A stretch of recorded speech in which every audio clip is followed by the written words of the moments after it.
Welcome, everybody, to Connecting the Universe. I'm author and researcher Mike Ricksecker. Our Connecting the Universe interactive class tonight. Are we living in a simulated universe? So basically, does the Matrix have you? Yeah, definitely inspired by the new Matrix 4 trailer that's out, Matrix Resurrections. I'm, of course, very intrigued by this. I absolutely loved the Matrix movies years ago. First one especially. Second one was decent. Third one, I could use without about 45 minutes of it.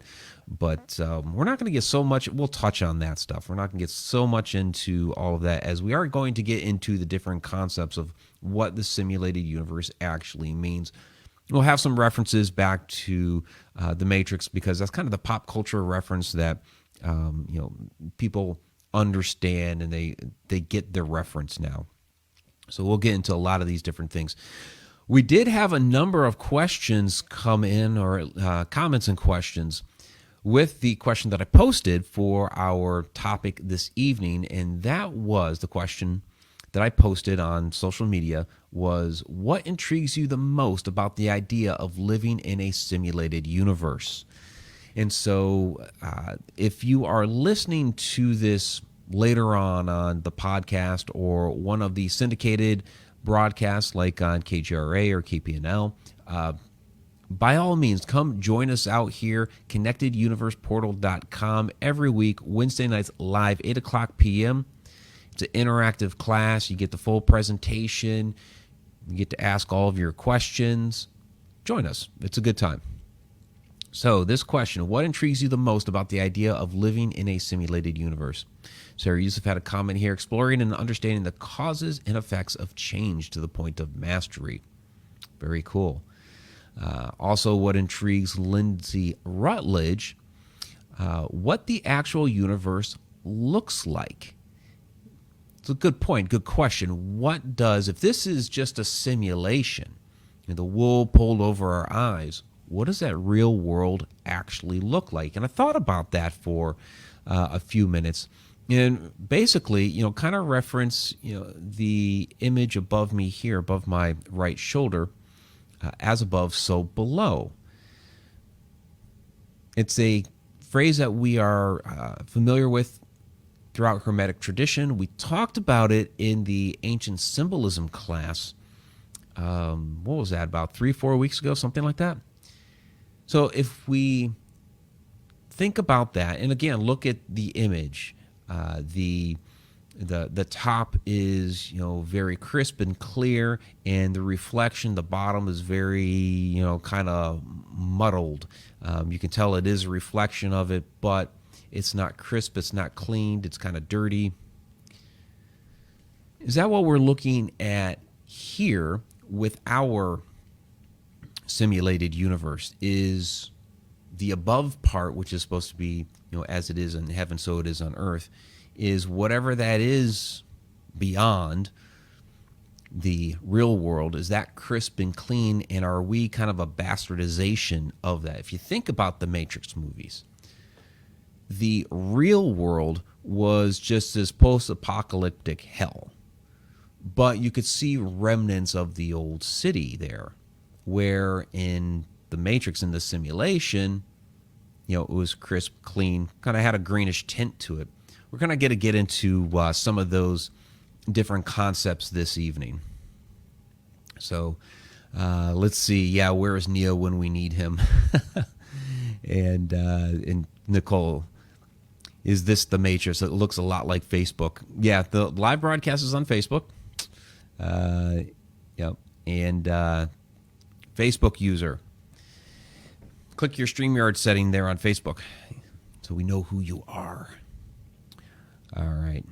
And Sarah's commenting, I think the above and below relates to layered dimensions. Well, that's kind of the idea of a simulated universe, is you have these different layers. In fact, if you go through the computer analogy with it, you have the OSI model with all of the different layers. I'm not going to get into that, although we are going to touch on some computer stuff here later.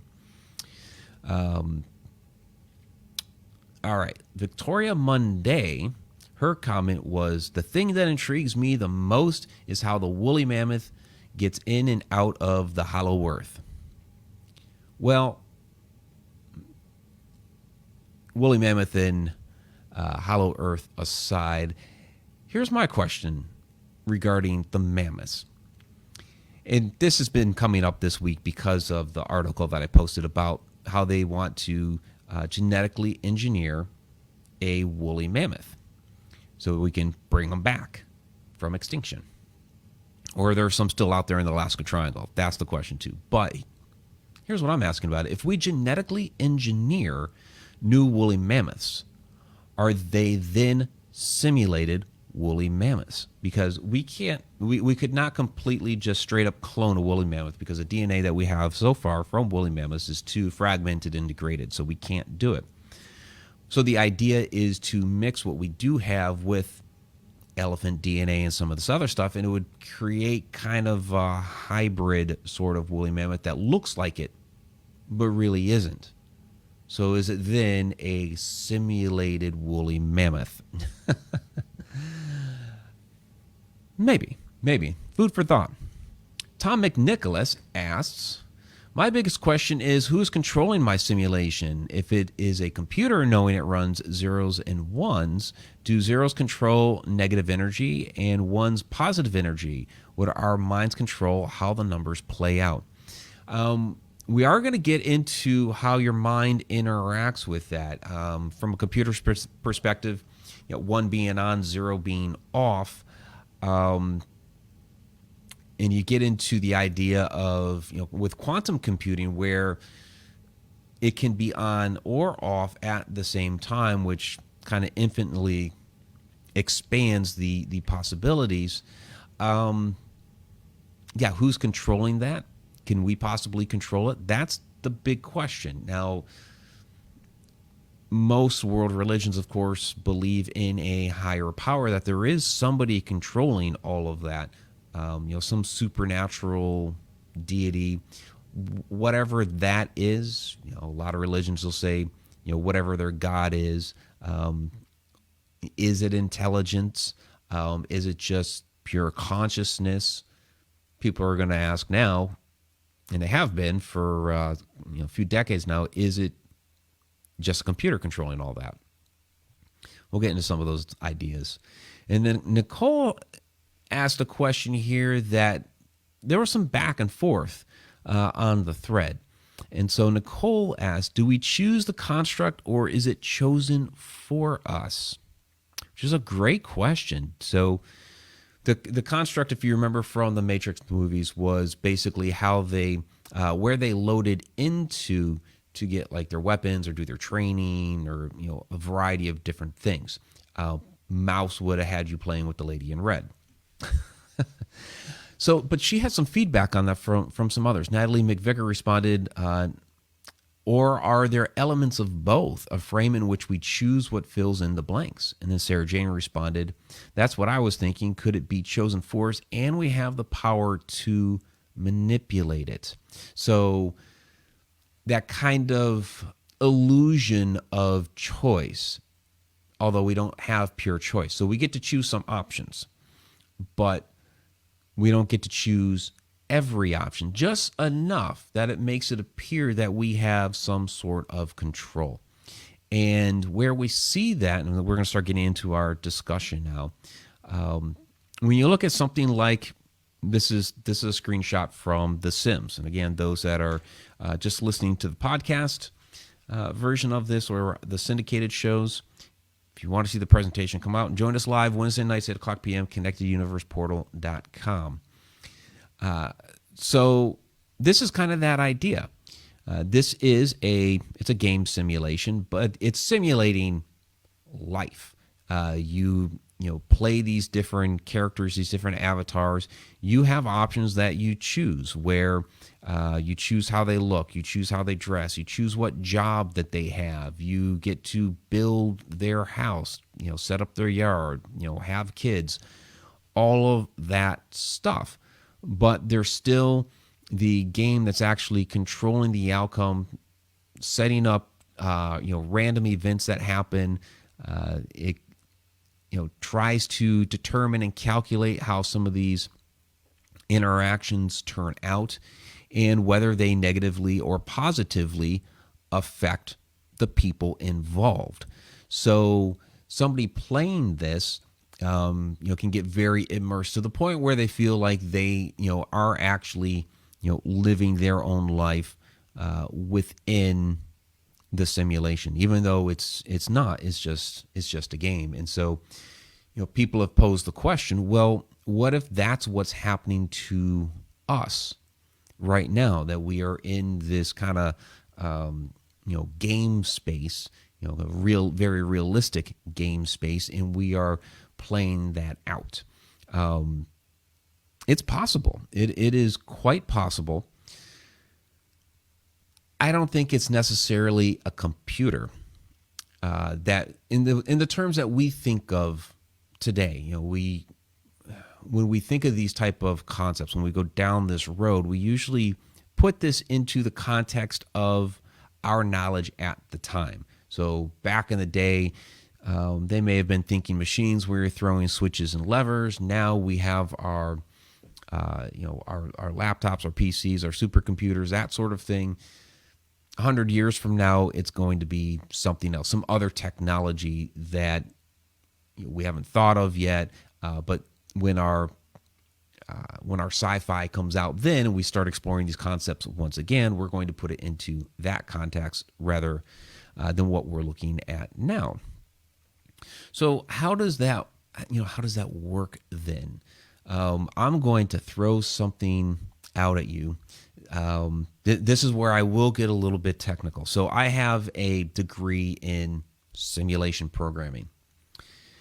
And so I can sit down, or at least I was able to sit down. My career kind of took a different path, but I can still rudimentally do it, where I can sit down and I can create like a basic little simulation. So, create a situation, and based on the choices, we can make some generalized, things happen, but still random enough that it appears a little bit more natural.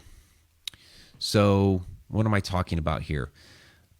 Oh my God, I'm throwing computer code at you. Yeah, a little bit of pseudocode just to kind of illustrate the point. So what you would use is a random number generator in this simulation. This is kind of what the Matrix would do. I'm not going to get too technical here, but just to kind of give you an idea of how it would work. So the top line is basically we're just setting up. We want a random number. We're going to go with a random woolly mammoth hair color is what we're trying to do. So we set up a integer mammoth hair equals a random number 1 through 10. So if that random number turns out to be a 1, so if mammoth hair equals 1, then hair color equals red. If that random number is a 2, it's kind of like rolling dice. If you think about Dungeons and Dragons and you roll your dice, then what's the result? If it's a 2, then hair color equals brown. If it's a 3, then hair color equals off-white, sort of light brownish, and on and on and on. And so, that's how you create a little bit of randomness into something that really isn't random at all. But it gives the person that's interacting it with the illusion that, this is real. I have, there are some things I can control, and then there's some things that are just, quite natural. Things in nature, are not always the same color. So you would, set up a little random number generator and be like, okay, so these birds over here, maybe it's a hue that you set for their, for their color, or how many are going to appear over here. You set as a random number. So again, I don't want to get too technical, but just to kind of give you a little taste of how that would work. So here's Nicole. If we program the simulation through consciousness, you and I should do a combined weight loss intention without dieting and see what happens. Yeah, that would be great. All All right. And Facebook user, listen, Mike, the real question is, if this is a simulated world, why am I dieting? Because of the programming within the simulation that says if you don't watch what you eat, then here, we'll set up a random number. We'll go back here. We'll set up the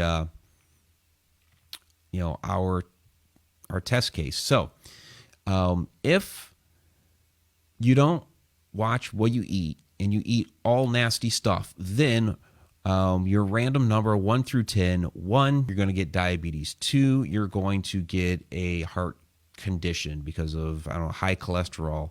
3, you're going to have high blood pressure. And randomizes and chooses one of those for you. So there you go. That's the simulated part of it. So it's kind of hard-coded. See, that's the thing. It's hard-coded in there that if you don't eat well, then we'll give it a 90% chance that you're going to end up with some sort of bad thing happen to your body. And then we'll choose one of these random things. It's all percentages. I mean, that what I threw up there on the screen is very, very kind of a basic way to look at it. But yeah, we are kind of inspired here on this topic this evening. I have to throw this out there by the new Matrix Resurrection movie coming out. I have talked about simulated universe quite a bit in the past, so this is not a new topic for us. You can go back through some of our old conversations, and you will definitely find this out there. I include it in my book, A Walk in the Shadows, which we are going to get to here in just a moment, but I have to throw this out there. So I don't know if anybody noticed this in the new Matrix trailer, Neo walking down the street. Or at least that's Neo. It looks like the back of his head. It could be John Wick. Yeah, I don't know. The part of Neo is being played by John Wick. It's like he was like, I'm not going to shave for this movie. Okay. But look at the coffee shop on the corner. I have to go drink there. The place is called Simulate. I love it. That is freaking awesome. It's amazing. So, but talking about different simulations, another thing that I have to throw out there, just kind of real quick, kind of shout out because, again, these were movies that I really enjoyed. They've really made me think and kind of explore this avenue, go down that road years ago. But I was also heavily involved in the Matrix Online, not just as a player, but I was a quote-unquote VIP beta tester. I was talking to a lot of the developers. I got to basically test this simulation and give them some significant feedback on what was going on, to the point that they gave me the game for free. And I was talking with some of the producers. It was kind of a really cool setup that I had with those guys. So it's kind of too bad that everything fell apart soon afterward. But this is the old crew. So it's kind of funny. So we are simulating a simulation here, right? So the Matrix world is supposed to be a simulation, and we in the game world are simulating that ourselves. So it's kind of almost like a simulation on top of a simulation. So yeah, that's me sitting down in the middle there. The guy in the very forefront sitting down at the bottom there, his game name was Arachnus. He's very, very happy because his hovercraft was called the Resurrection. So he's loving the new movie title. But very cool stuff. And it's just kind of a shame that basically they built the game off of live events, and then when they switched from the developer studio over to Sony, they stopped the live events and the game basically tanked. But it was still, the way it was constructed, in that you're jacking into the simulation, which is really what you're doing, where you're entering a simulated universe. It was just perfectly set up. So it's kind of a shame. All right. All that aside, let's get into if our world, not a game world and not a movie universe, is a simulated universe. So this is something that all of our world religions actually talk about. They just don't use the term simulation. Ironically, when I was at Brian Cano's event over the weekend, his Hourglass retreat, this is a topic that came up in the discussion that I had with the group, but also Brian and I when he was doing a little interview segment with me for a project that he's working on, and this also came up. That all of our world religions actually talk about, or most of them in any case, talk about living in a simulation without actually using the word. So when we look at something like reincarnation, we come into this world, we live a life, we are experiencing something, hopefully we're learning something, we pass away, we move on, we go back to whatever that home world is. So like Lindsay was asking earlier, what the actual universe looks like, that real world we go back to for however long, depending on your belief system. Some people like that have had near-death experiences, will see it for a blip. So, I mean, that's really kind of our understanding of it comes from those two different things, the way world religions write and speak about it, and what people who have had near-death experiences have said about it. And then you have some people that are like, well, my spirit guides told me about whatever, that this is the way it works. And so some of that's integrated in there too. But we go on to that. And then at a certain point in time, we come back here. And so that was kind of one of the questions that was thrown out there by Nicole. Do we choose the construct that we go back into? What choices do we make in returning here? There's, some people believe that, you get to choose your parents. Or some people believe that, you get to choose a situation that you're put into so you can experience, a myriad of different things during your time here on Earth. We really don't know for sure.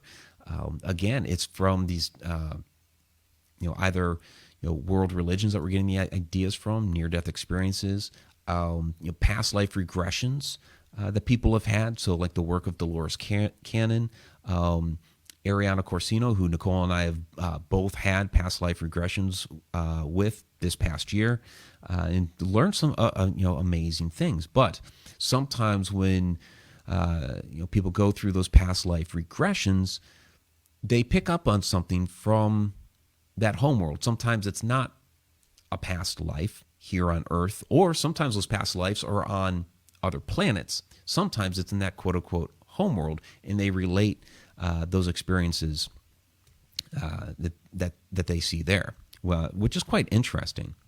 So I see some comments and questions are rolling in. Let me see what you guys are asking here. Let's see. Well, Jen and Maeve are here. That's great. Tom, let's see. Games are all choices. How we playing? Well, these days, yeah. Okay. And Sarah Yusuf. So instead of binary languages and math, our simulation is based on energy. Well, both, right? So if you look at the universe, it's very mathematical. So if you look at what we call like the golden ratio or phi, like the Nautilus shell, and you see, or like the Fibonacci sequence, and you see all of those patterns that are throughout nature. It's extremely mathematical. So that would be the kind of computer code part of it.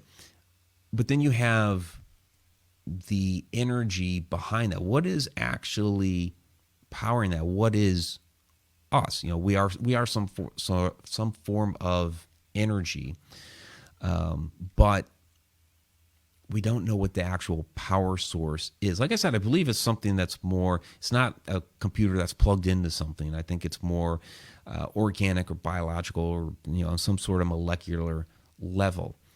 Whatever generated or created the stars. So when we're talking about reincarnation and that cycle of coming back into this life from wherever that is. We talked about it a little bit before, a couple weeks ago. Ancient symbolism, the Ouroboros, snake eating its own tail, but basically the idea that you have this constant renewal. So we live, we die, we come back again and again and again. Kind of the same idea also with the universe. So that's, you can look at it for our life. You can look at it for our planet. This is not the first go around for our planet. I mean, as Earth, the way it's constructed now, but we're all made of stardust. And I know that's a cute term that we like to use. We are made of stardust. Everything around us is. This planet, it's a bit speculative, but this planet was spit out of, our solar system was spit out of another solar system prior to ours. And there's at least enough evidence that guys like Michio Kaku are saying that, yeah, we had another solar system before us that we are actually created out of. So this planet is basically constructed out of material from some other previous planet, star system, that had planets, moons, asteroids, all that. It went through its life, died, and now it's reformed. That constant, when you look at how the universe works, when you have a star goes supernova and just boom, it's done. The matter eventually recollects and forms up again. And it'll keep doing that over and over and over again until it finally can no longer, where it's expended all of the energy it possibly can. And then it will finally die to a point, because at some point, when everything in the universe is completely done, then you have a rebirth of the whole thing. And so that's why we look at renewal on so many different levels. So I mentioned Michio Kaku. So that book is Parallel Worlds. So when we look at our universe, okay, we were talking about choice before, the construct. I like how Nicole said that, choosing the construct and what you could possibly choose. So you get to choose to go back here, or do you get to choose, even on a bigger level, going into another universe? So the idea of the multiverse, are all of these a simulation? So this is the idea that we live in an ocean full of bubbles, that each universe is a different bubble. Now this, it's kind of interesting. A lot of people in our industry, for lack of a better term, paranormal, supernatural field, when they think of the multiverse, parallel worlds, are thinking when we make a choice, then it spins off some other universe where that choice plays out. If you make a different choice, then another universe is created, and that is spit out. And so you have all these universes being created all the time. Or if some sort of time travel happens and a paradox is created during that moment, then another universe is created. And I'm not ruling all that stuff out, but with Michio, his ideas, and a lot of astrophysicists like him, talk about it more on a physical level, in which we have our universe here, but out there are other universes that were all created from the same thing, whatever that is. And they're out there. And some of them, grow and get big, and they do their thing, kind of like what we're doing here. Others just fail to really get going because they don't have enough of the elements to create the planets and the stars and all that, and it fizzles out. It's kind of interesting. So with that, if we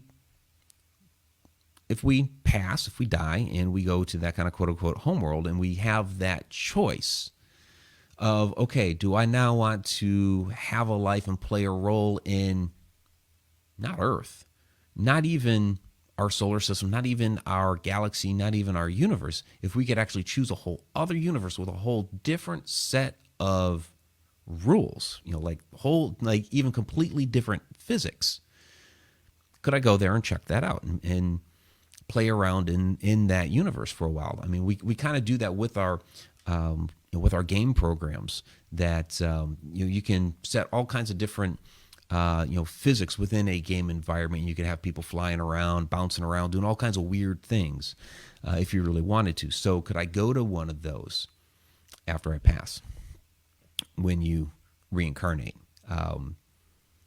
Food for thought.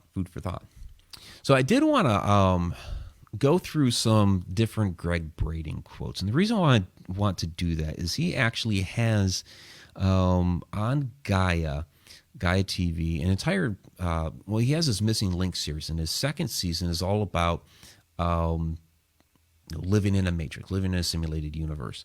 And I used some of those quotes for my book, A Walk in the Shadows. And so it kind of covered a little bit of this, but it's good food for thought. So within that series, he tells us, the characteristics of a simulated world. A simulation has a place where it begins, a definite beginning, and it has a place where it ends. And what happens in between that beginning and ending is based on a mathematic algorithm, a rhythm of cycles and patterns that repeat again and again and again on different scales. So that's where I was showing before you kind of tweak the numbers. In a simulation, there are rules that govern the simulation, and the idea is that as the people in the simulation become more familiar with the environment, as they learn those rules, life gets better. They improve with practice. In the simulation, the users always have access to an external reality that they can tap into for guidance if they get into trouble or if they need clarification. They always have the ability to communicate beyond the simulation itself. And in a simulation, the user cannot tell the simulation from the real world. So kind of what he's talking about here, that you can tap into something for guidance if you get into trouble and clarification. So in a simulated environment, I mean, you're basically talking about customer service, right? You have an issue, and so you either send an email or hit the chat box or whatever it is, and you send off your message. I'm stuck. I mean, a lot of times, like in a massively multiplayer online game, a lot of them you can type in /stuck, and that'll send a message to the game masters. Well, we don't do that here. A lot of people, what do? A lot of people pray for guidance. They seek the help of spiritual advisors or spirit guides. People say they talk to spirit.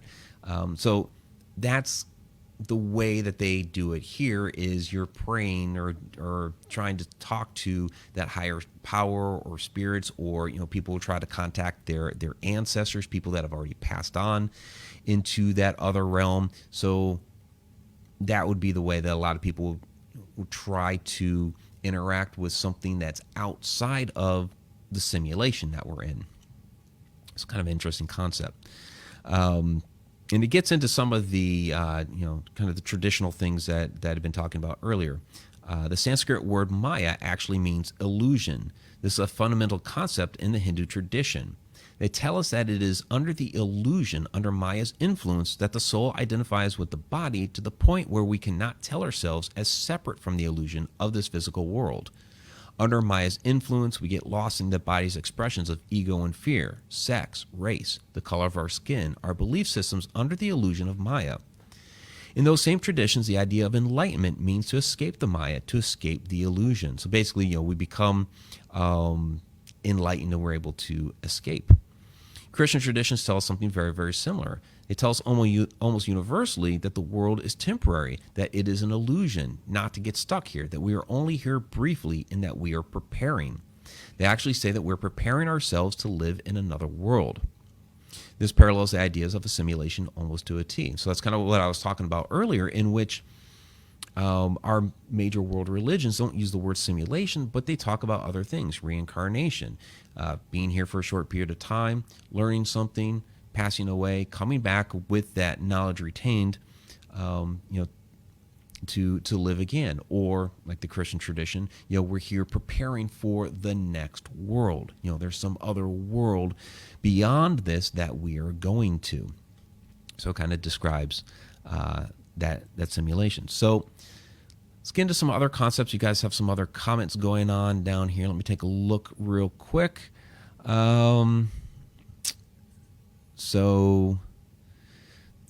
Sarah, sounds like the Ouroboros is a cyclical waveform. Yeah, that's really essentially what it is. It's a cycle. It's a constant cycle, beginning and where that meets. And let me pop that back up. Where that meets, you can't really tell where the beginning and the end is. It's just a constant loop over and over again. There is a beginning, there is an end, and it's right at that point where the mouth and the tail meet, but they're fused together. So it's somewhere within there. But you have this constant cycling over and over, this constant renewal. So speaking about that, so for kind of making the pop culture reference again, with the Matrix movies, so they actually talk about that without using the Ouroboros. The way that they did it was in talking about that there are all these different iterations of the Matrix. That this one, those three sets of movies, that set of three movies, that Neo was the sixth iteration of quote unquote the one. That there are other versions of the Matrix before that, and the architects going on, we've become exceedingly efficient at destroying Zion, blah blah blah, because they had done it before. That older versions of the Matrix had like ghosts and werewolves and vampires and all of these different things, and they didn't work, and so they kind of improved upon it, rebooted the thing, recycling, and we'll try it again with another Neo, and we'll go through it again. So this upcoming movie is the seventh iteration of that, and we'll see how all of that pans out. But you can already see some things that have been kept from the previous. So at the very end of the movie, the very end of that series, Sati, the little girl, had changed the color of the sky. Everything throughout the movies had this green overtone, like real heavy green overtone. But she brought like this bright sun, and so when you see that trailer, you can see, okay, they kept the sun from the little girl, and we'll see how this plays out with this seventh iteration. But that's basically the way that they're addressing the constant renewal and recycling. All right. So a couple other things I want to tap on here. If we're in a simulated universe and we are the intelligent consciousness in here. I've talked about this before, and you guys are going to remember this term when I talk about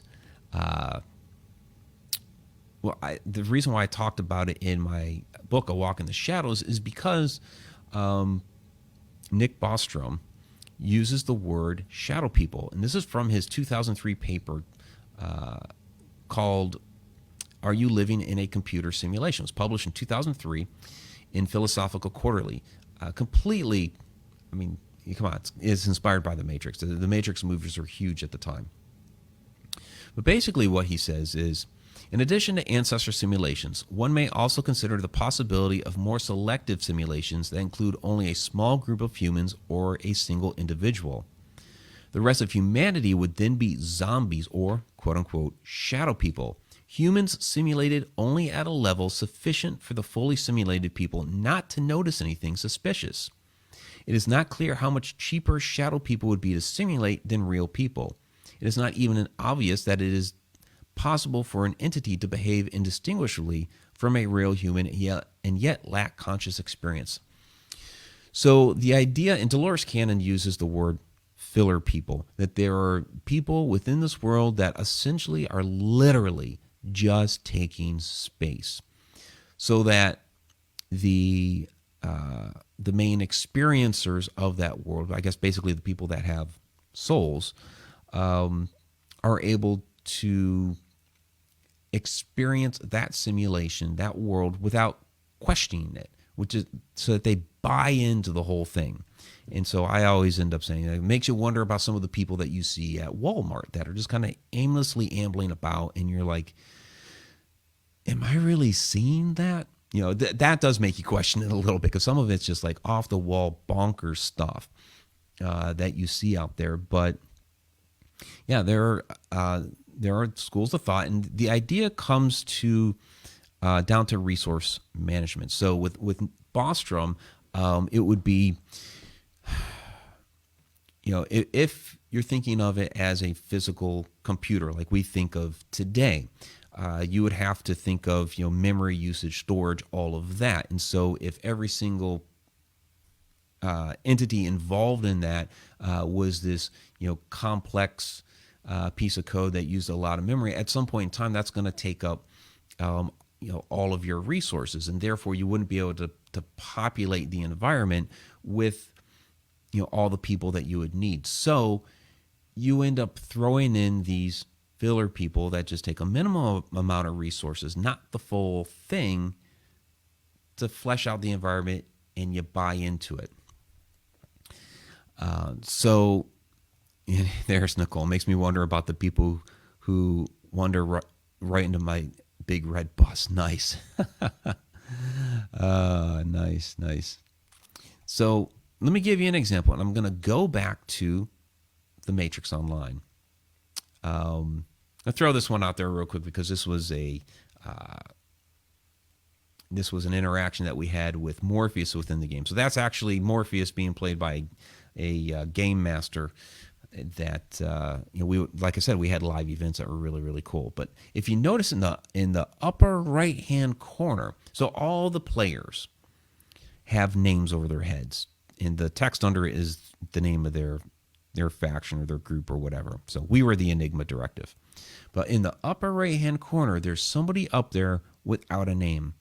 That is just a random computer generated character. It is not a player. So very minimal amount of resources, just used to flesh out the environment. Better example here, just walking down the sidewalk.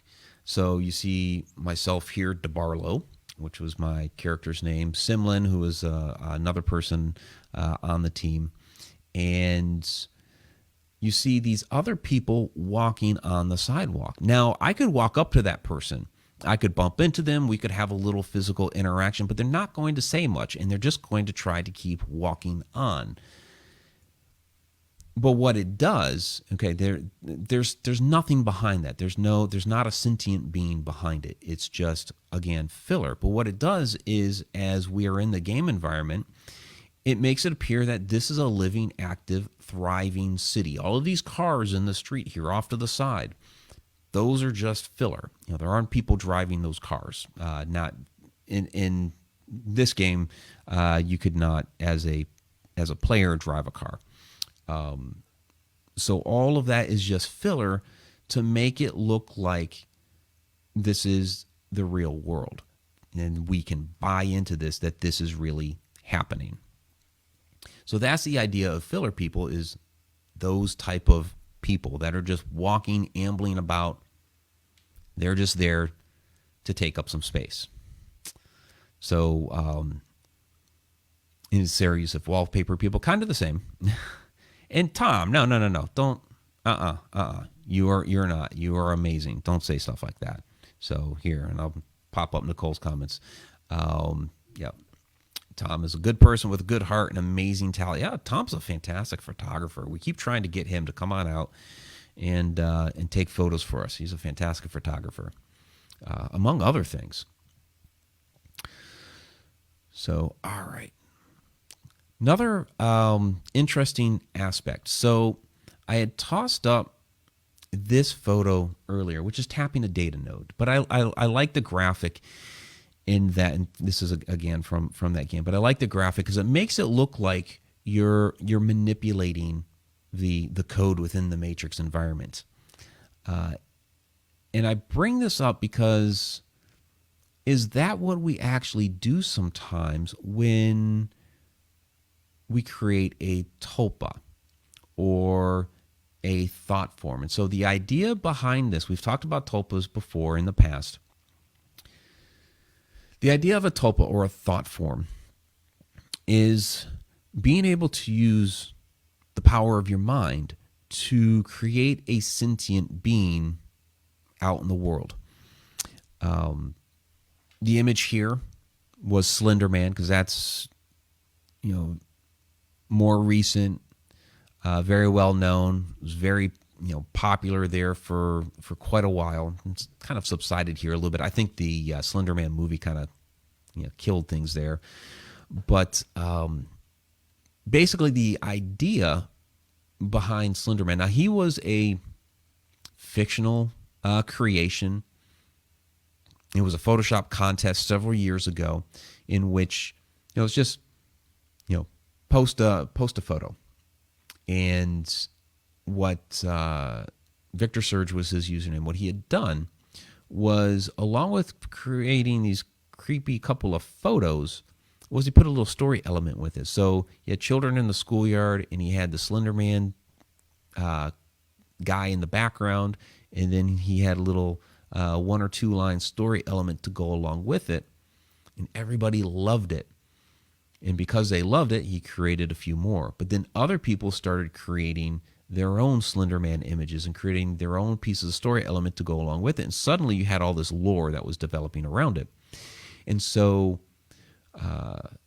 fast forward a couple of years, people started claiming they were really seeing Slender Man or having these interactions. And so people began speculating that all of this energy that was being put into this character actually generated a real Slender Man out there.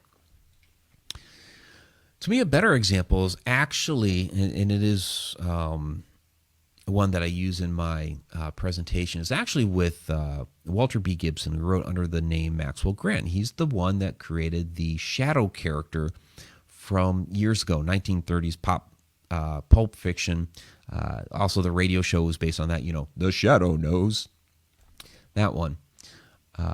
And so in his house that he lived in, after he had moved out, people kept reporting seeing a shadow figure in the house with wearing a hat. And so they thought it was extremely haunted house. People trying to attribute it to maybe some Revolutionary War soldier or whatever that maybe died on the property or something. But both Walter B. Gibson, in interviews that he conducted, and others at the time, like John Keel, wrote the journalist who wrote the Mothman Prophecies, among other books, said no, it's not a ghost, it's not a spirit, it's not a demon, because a lot of people hear shadow person, they're like, oh my god, demonic. No.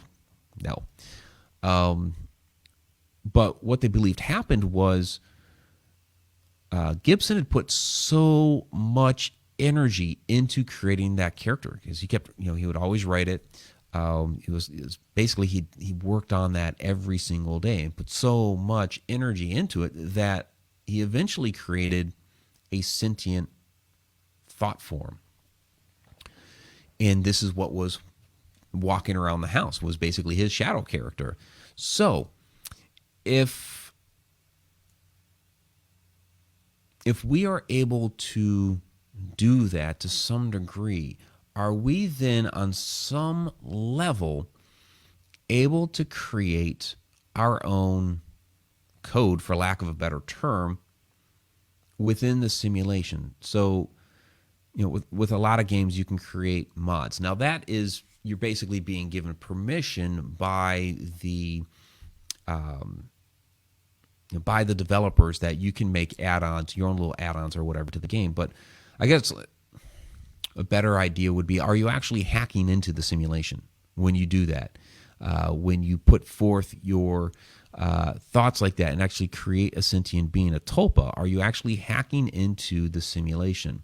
When we astral project, we go out of body. Is that also a way of hacking into the simulation? Because the simulation is, we our energy, our souls, our spirit, whatever, is confined within this body, within this vessel. And we walk around and we experience things. It's not meant to come out of it until the body dies. But people do go out of body. They do astral project and have the internal spirit interact with the environment. So is that a way of hacking the simulation? I think on that level, again, it's not as a computer. This is more on like a spiritual energy level that we are hacking the simulated universe. A couple of other comments here. Let me take a look here. Oh,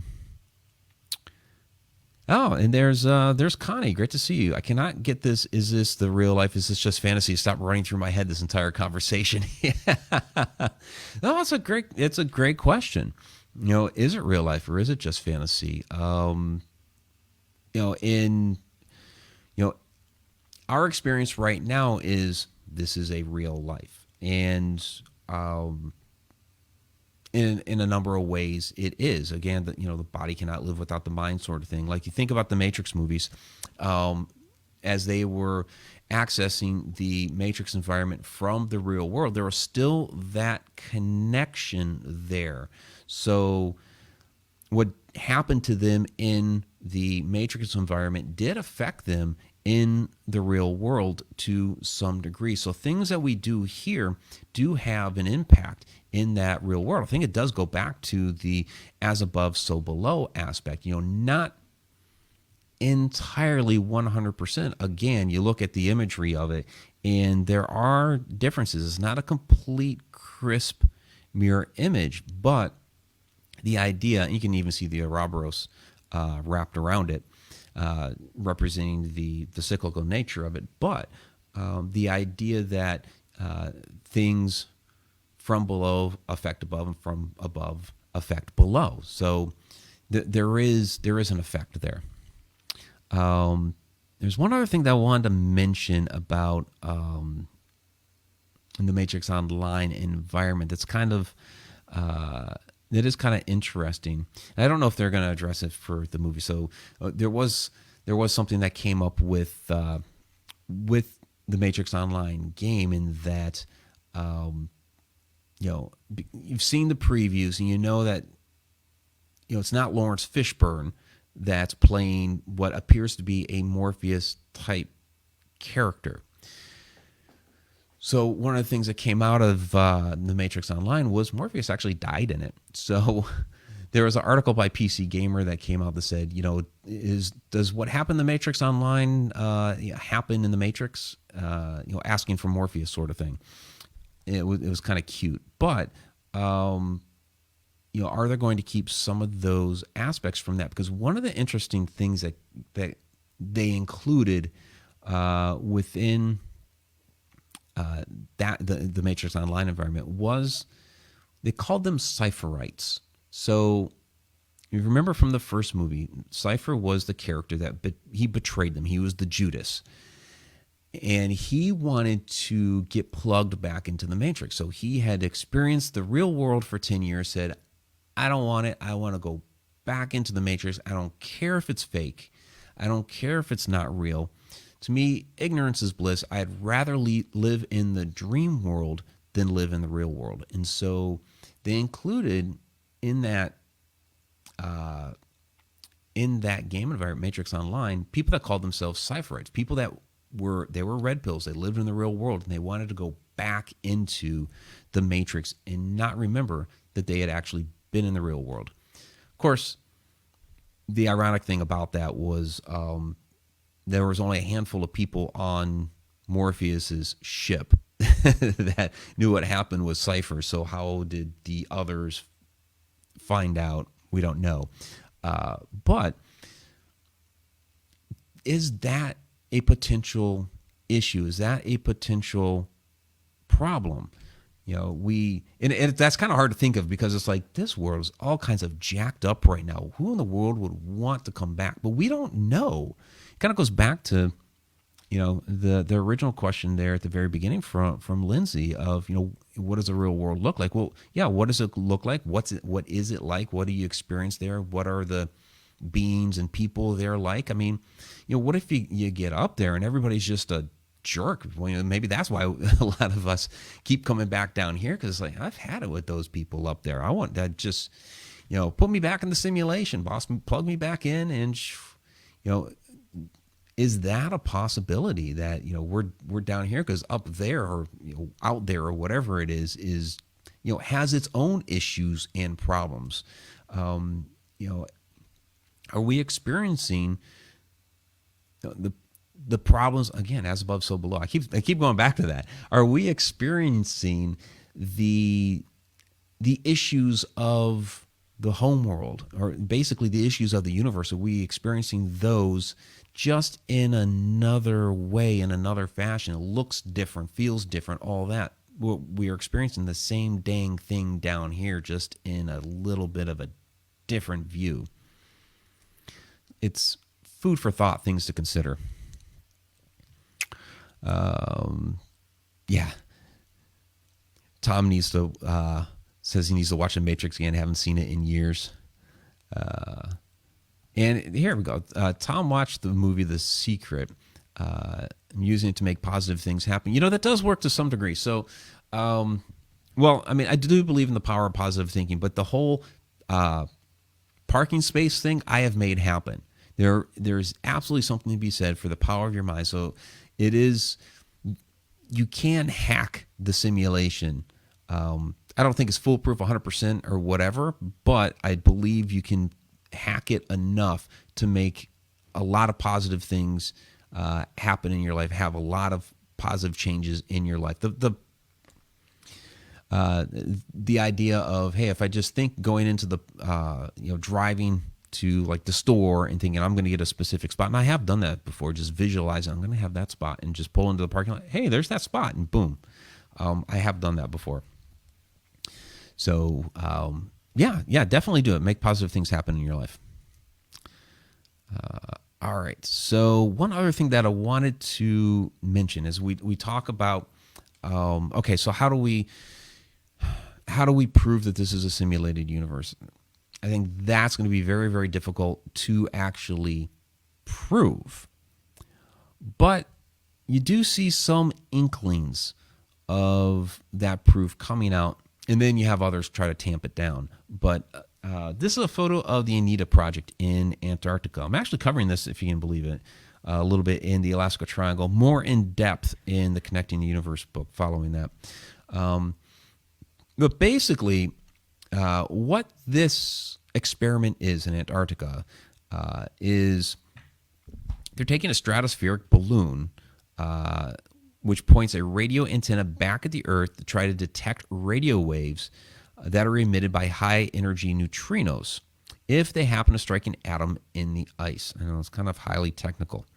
But when they did this back in 2016, Anita detected evidence of high-energy neutrinos coming up out of the Earth's surface without a source. And that's kind of the key, without a source, that they were coming up out of the surface this way. So some people took this in a very interesting direction when this was published. New Scientist stated, explaining the signal requires the existence of a topsy-turvy universe created in the same Big Bang as our own and existing in parallel with it. In this mirror world, positive is negative, left is right, and time runs backwards. So just to note, the people that ran the experiment did not say this proved there was a parallel universe with time running backwards.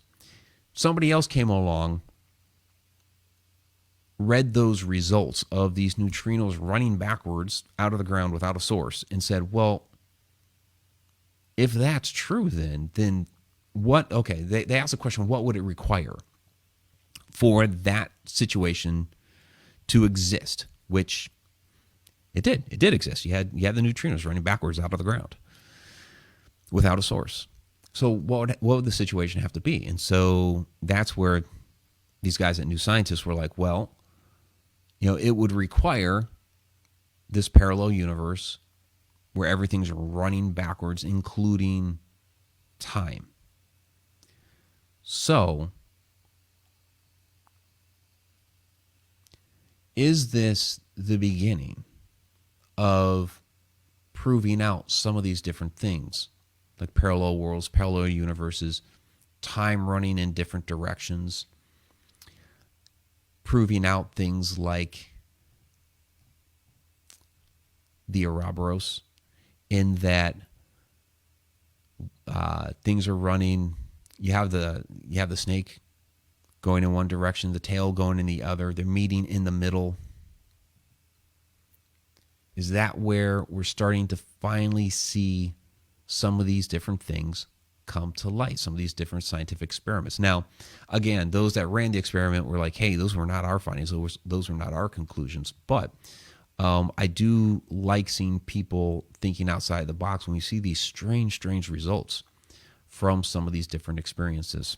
So, all right, let me go through your comments and questions here one last time.